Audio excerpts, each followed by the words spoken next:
Então aqui eu vou esboçar uma xícara de café. Vou começar pelas elipses.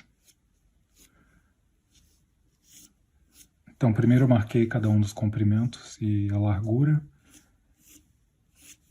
Assim eu evito distorcer a curva dessas formas.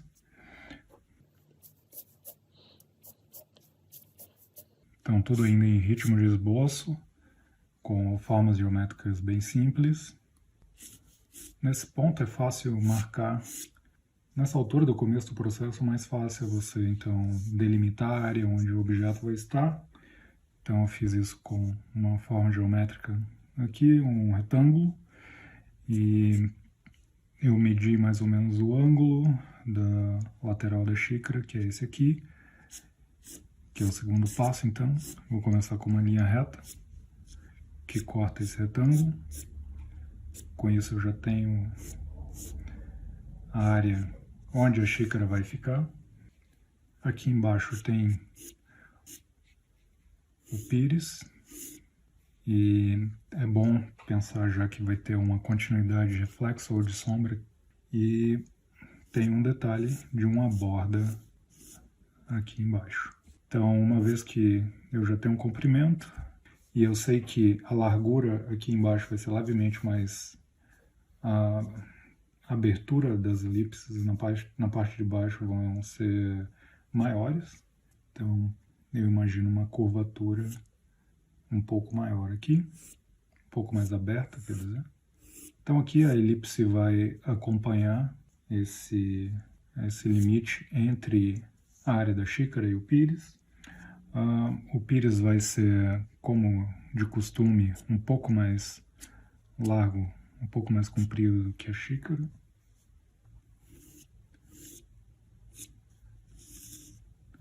Cortando aqui.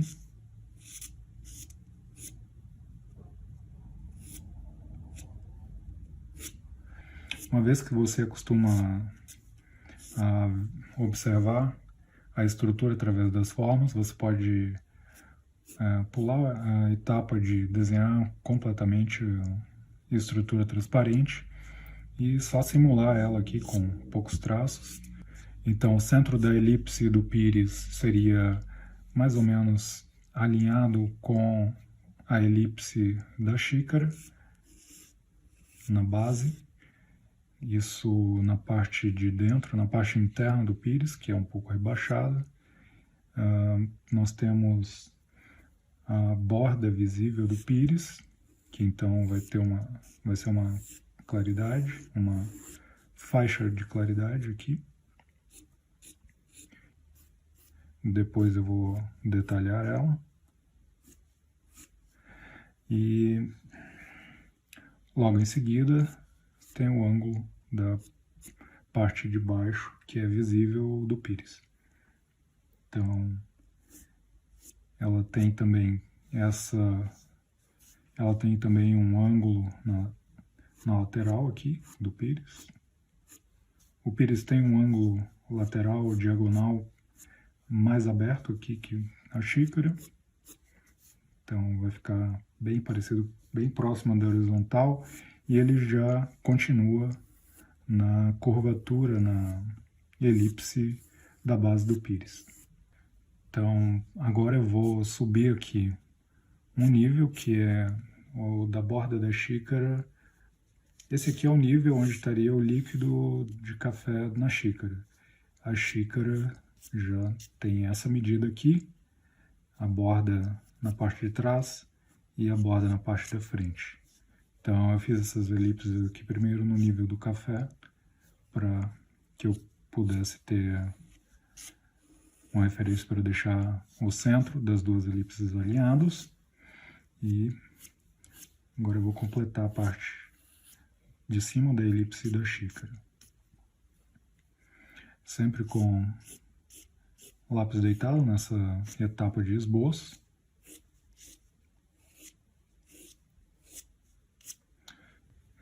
E lembrando vocês que eu estou fazendo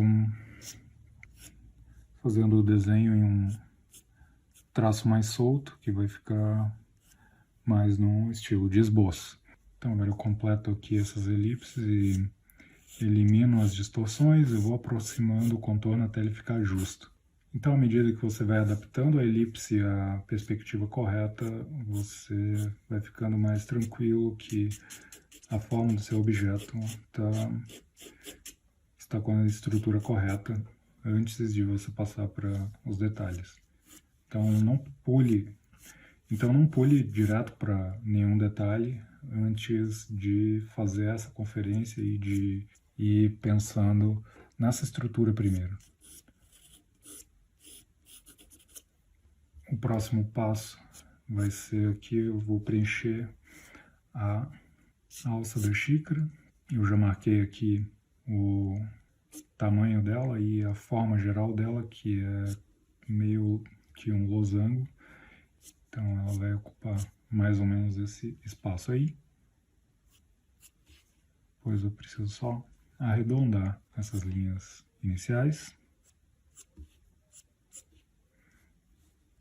E como você pode ver, quando você tem uma grade, por mais simples que seja, já traçada no papel, você faz o desenho das curvas com muito mais rapidez e precisão. Próximo passo, eu vou arredondar a lateral da xícara.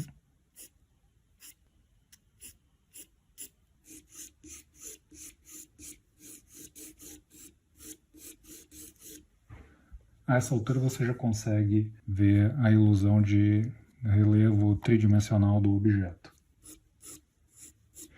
Então, muitas vezes, quem está iniciando no desenho acaba não conseguindo chegar no nível da ilusão de tridimensionalidade para os seus desenhos, porque ela vai direto para um preenchimento tonal e não tem uma visão dessa estrutura que está por baixo da forma e tenta fazer só com o preenchimento, realizar, né, só com o preenchimento, conseguir o efeito de tridimensionalidade, e o que ele acaba obtendo é uma forma sem estrutura, que daí você tenta compensar com um preenchimento tonal, e é bem mais difícil quando você não tem prática.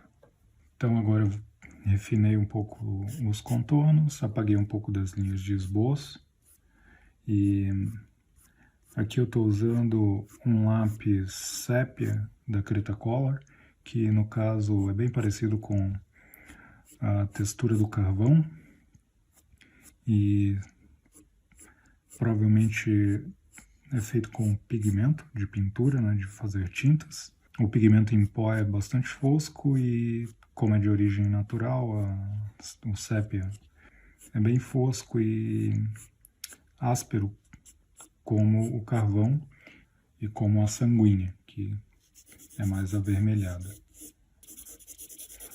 Tenho aqui um esboço bem rápido e eu vou passar agora para marcação de algumas áreas de sombra, das áreas gerais de sombra, e projetar uma sombra na lateral da xícara, mais ou menos aqui, levando em conta a curvatura dela. Eu vou fazer um preenchimento com achuras a partir daqui, nessa direção,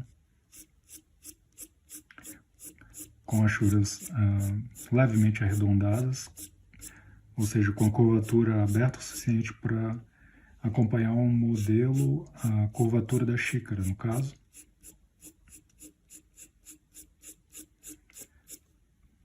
Eu não preciso manter todas essas linhas no final, mas só o fato de ficar um traço delas, um resíduo desse preenchimento depois, já ajuda a aumentar a ilusão de profundidade mesmo em um simples esboço.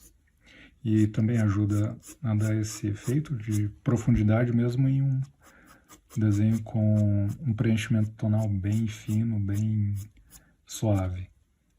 Só o fato de você fazer o seu preenchimento na direção que acompanha a forma.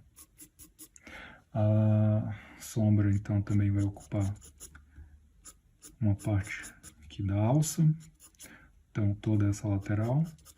Depois eu vou fazer uma outra camada nesse sentido. Toda a parte de trás, então, do pires, com a projeção da luz. Então, a sombra naturalmente vai preencher ali toda a lateral do pires. Então, aqui eu já tenho o mapeamento tonal nessa área da xícara.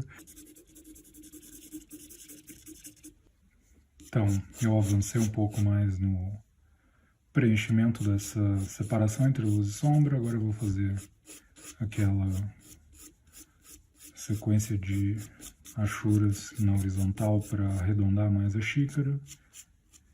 E uma coisa muito satisfatória de usar esses lápis de carvão, sanguínea, sépia, é essa textura de esboço que você vai conseguir com poucos traços, sem precisar exagerar muito o preenchimento, nem inventar texturas.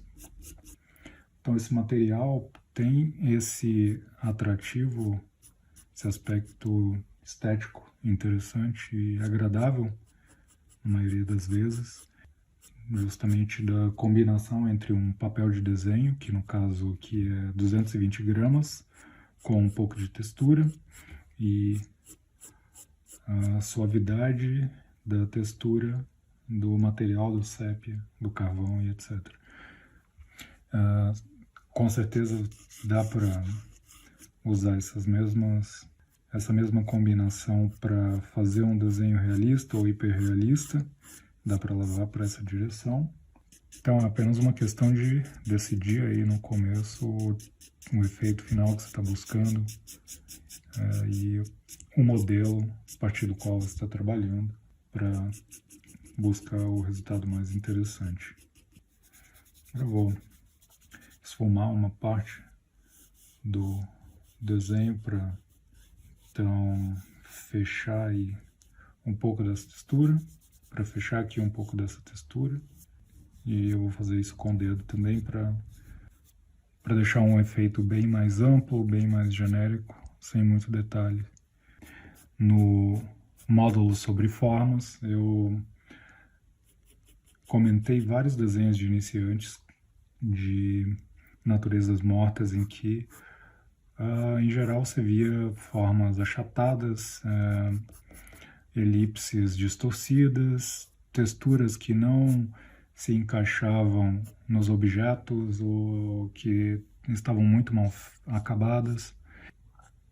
E como você percebeu aqui no meu traço, no meu preenchimento, é tudo muito rápido, simples, direto.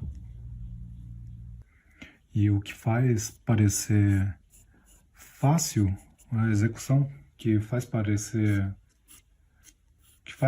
a execução do meu desenho tão fácil é justamente o domínio de todos esses fundamentos que nós estudamos aí no curso, pensando com lápis.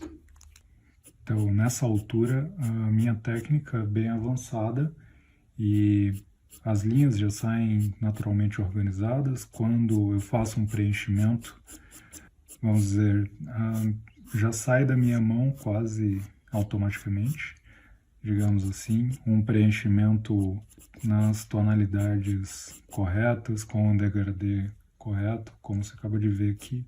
Eu não pensei para fazer esse, por assim dizer, eu não fiquei pensando em como eu faria esse preenchimento. Eu já concluo que aqui eu faço uma achura mudando o sentido de horizontal para diagonal e depois vertical, com essa sequência que eu já treinei muito.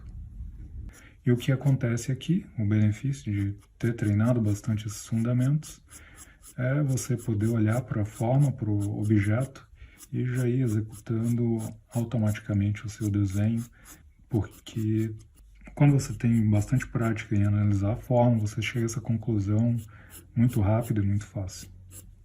Você olha para o modelo e automaticamente já começa a traduzir ele em desenho, em tipos de traço, tipos de preenchimento, medidas, ângulos, sucessão de efeitos, combinação de todos esses elementos e a harmonização entre eles.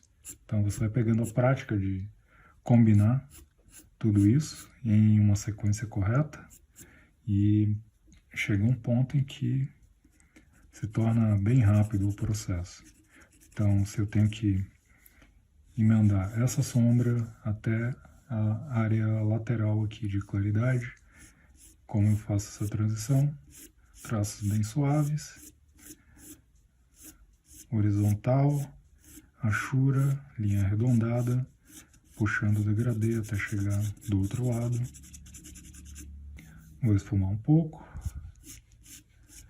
fazer mais algumas hachuras para dar continuidade, digamos assim, no meu traço, no meu preenchimento e na textura também. Como eu quero dar destaque para a continuidade dessa sombra, vou escurecer ela um pouco mais dentro dessa área de sombra aqui. E aqui é bastante escuro porque é uma parte totalmente oculta da luz, que se estende num degradê até chegar na claridade da sombra.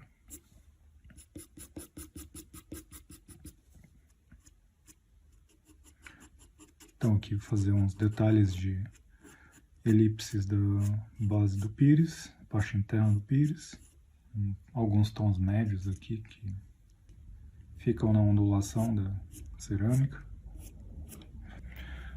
Então aqui também, como no encontro entre a xícara e no pires, há uma parte bem oculta da luz, o que faz com que a parte de baixo do pires se torne, tem uma aparência bem mais clara, por contraste. Por isso eu não deixei ele completamente branco aqui, só para balancear o claro e escuro. Nesse detalhe aqui da alça eu vou passar para o esfuminho para obter um acabamento um pouco mais refinado, então é bom mudar de escala dentro do próprio desenho, mudar a escala tanto da espessura dos lápis quanto das outras ferramentas para obter uma diferença significativa tanto na textura quanto no efeito geral do desenho. Tem uma área que você trabalhou ela mais minuciosamente, então é um preenchimento mais curto, linhas mais curtas, isso é algo que vai fazer diferença no final. Então você vai ter o efeito em um efeito de detalhe em alguns pontos, enquanto o resto, nesse caso eu estou tendo um efeito de detalhes aqui nesse ponto, que chama mais atenção porque tem uma forma menor, mais detalhada, enquanto o resto permanece mais impreciso, com menos nitidez. Então isso é algo que você pode explorar no desenho, tal como quando a gente regula o foco de uma fotografia, antes mesmo de disparar, você já começa a pensar nisso, onde você quer focar, onde você quer em que ponto da imagem você quer dar ênfase. Você pode fazer isso, aliás, você deve fazer isso no desenho também, para enriquecer o seu desenho e especialmente no desenho a partir de fotos, né, não ficar dependendo daquele acabamento homogêneo, uniforme de preenchimento tonal idêntico em toda a área do papel e experimentar mais a estética do desenho, dos materiais, caso você não tenha partido ainda para esse caminho. Então você viu que eu estou usando aqui um pouco de carvão com óleo e extra soft, e você viu que eu deixei o preto por último, basicamente porque agora eu já tenho as áreas máximas de sombra de concentração do sépia, onde eu não vou conseguir escurecer muito a menos que eu mexa em todo o desenho. Então eu estou vindo aqui com o preto, carvão, bem de leve, para reforçar essas partes dessa separação da sombra mais escura e também para dar um tom um tom um pouco mais rico de variação no meu desenho. Então você viu que eu coloquei aqui uma leve camada de sépia avermelhado aqui no começo. Posso até intensificar ele um pouco ainda. Posso explorar um pouco mais essa riqueza tonal aqui, avermelhada, para complementar o marrom escuro do sépia. e até mesmo para dar uma luminosidade no desenho, usar esse tom de sanguínea, que é um vermelho claro, a partir dos tons de terra que costumam ser transparentes. Não sei se você sabe, os pigmentos são classificados por transparência, e os pigmentos à base de terra, de origem de terras naturais, estão entre os mais transparentes. E então aqui a sanguínea pode me dar aqui o efeito semelhante ao de um grafite suave, né? Um grafite mais claro, em comparação com o sépia ou com o carvão. Então, uma combinação bonita, muito explorada no desenho tradicionalmente. Uma das primeiras coisas que me atraiu quando eu comecei a estudar seriamente no ateliê de artes foi ver desenhos a partir dessa combinação. É algo extremamente atraente, especialmente no desenho de figura humana. Um toque de sanguínea avermelhada para enriquecer um pouco o trabalho.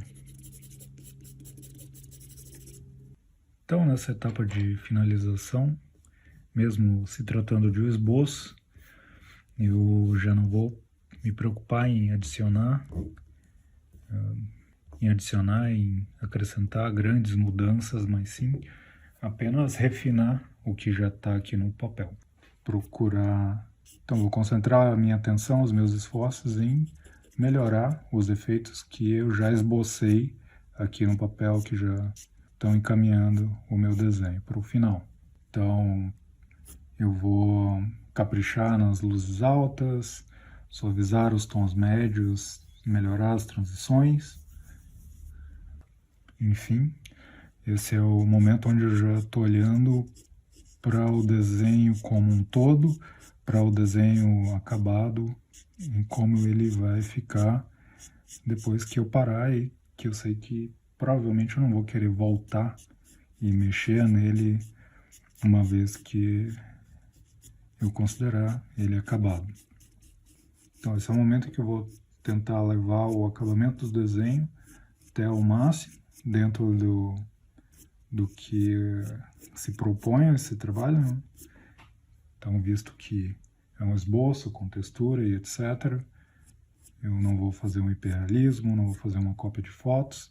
Então, o que eu estou tentando obter aqui é um desenho elegante, com textura, com um toque mais artístico, mais espontâneo, que não tem tanta aparência de foto, por exemplo. Então, tudo isso eu vou levar em conta agora para deixar o meu desenho ainda com esse aspecto simples, mas para dar um acabamento suficiente para ele.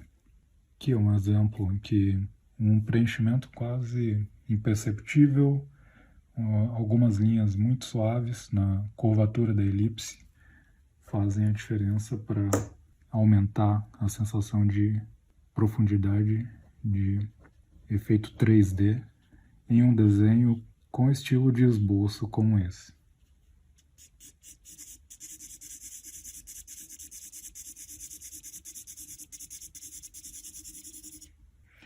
Então tá aí toda uma camada extra de finalização com sanguínea, alguns detalhes em preto carvão, e tudo isso para ressaltar as pequenas diferenças, pequenas tonalidades que se destacam do todo do desenho, como as sombras mais fortes, as sombras mais suaves, os tons médios e a claridade. Então, todos esses pequenos detalhes para enriquecer o desenho, que na base é bem simples, né? Uma xícara no pires. Para finalizar, em todas essas áreas do contorno da elipse, estava em branco primeiro, com luz alta, agora eu vou desfocar eles para finalizar e suavizar aquele contorno muito geométrico. E aqui embaixo no pires também, igualmente, deixar um acabamento com estilo com efeito de vidro, de cerâmica. E por último, algumas achuras nas sombras para acrescentar um pouco mais de textura.